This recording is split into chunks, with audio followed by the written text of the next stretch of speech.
दगडी चाळ मधला तो फेमस डायलॉग तुम्हाला आठवतो का बघा? चुकीला माफी नाही. परंतु भारतामध्ये अशा काही व्यक्ती आहेत ज्यांच्या चुकीला माफी आहे. म्हणजे काय, तर त्या व्यक्तीने किती मोठा गुन्हा केलेला असू द्या आणि तो गुन्हा जरी केला असले तरी देखील त्याच्या विरुद्ध एफआयआर होऊ शकत नाही किंवा पोलीस त्याच्या विरुद्ध ऍक्शन घेऊ शकत नाहीत. तसंच कोणताही न्यायाधीश किंवा न्यायालय त्याच्या विरुद्ध काही करू शकत नाही, कुठल्या प्रकारची नोटीस काढू शकत नाही, फरमान काढू शकत नाही किंवा त्याला अटक करावा असा आदेश देखील करू शकत नाही. कोण आहे अशी व्यक्ती, काय आहेत कायदेशीर तरतुदी, चला तर पाहूया.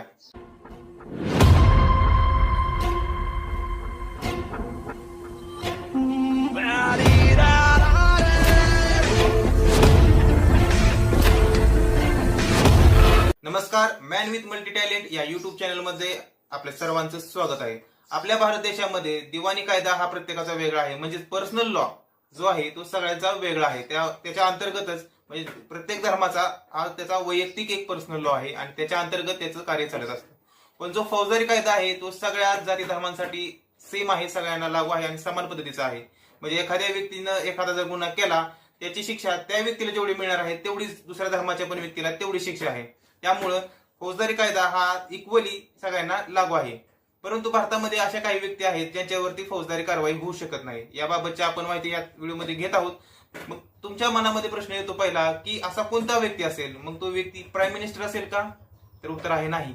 जर समजा प्राईम मिनिस्टरने एखादा गुन्हा केला असेल किंवा चीफ मिनिस्टरनं मुख्यमंत्र्यांनी जर केला असेल, पंतप्रधान जर गुन्हा केला असेल तरी देखील त्यांच्या विरुद्ध फौजदारी कारवाई होऊ शकते.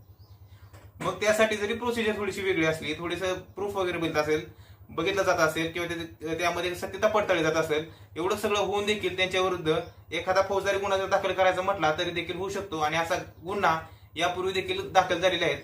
जर प्राईम मिनिस्टर बघायचं म्हटलं तर यापूर्वी इंदिरा गांधीच्या काळामध्ये देखील गुन्हा दाखल करण्याच्या प्रक्रिया घडलेल्या होत्या. तसंच जर चीफ मिनिस्टर बघायचं म्हटलं तरी आता तुम्ही दिल्लीमधली घटना बघितलीच आहे. त्यामुळं पीएम किंवा सीएम यांच्यावरती गुन्हे दाखल होऊ शकतात, त्यांच्या चुकीला माफी नाही. मग दुसरा प्रश्न असा निर्माण होतो की मग कोण असेल, मग ते ज्युडिशियल सिस्टीम मध्ये असेल का? म्हणजे चीफ जस्टिस ऑफ इंडिया असतील किंवा सुप्रीम कोर्टचे न्यायाधीश असतील किंवा इतर कुठले न्यायाधीश असतील, त्यांच्या बाबतीत हा असे असेल का?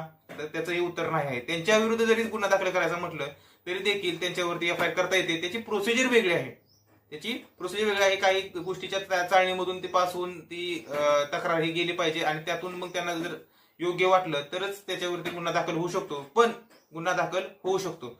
पण आपल्या भारत देशामध्ये आपल्या संविधानामध्ये कलम 361 प्रमाणे अशा दोन व्यक्ती आहेत ज्यांच्यावरती गुन्हा दाखल होऊ शकत नाही आणि ती म्हणजे एक म्हणजे प्रेसिडेंट म्हणजे राष्ट्रपती आणि दुसरा गव्हर्नर म्हणजे राज्यपाल.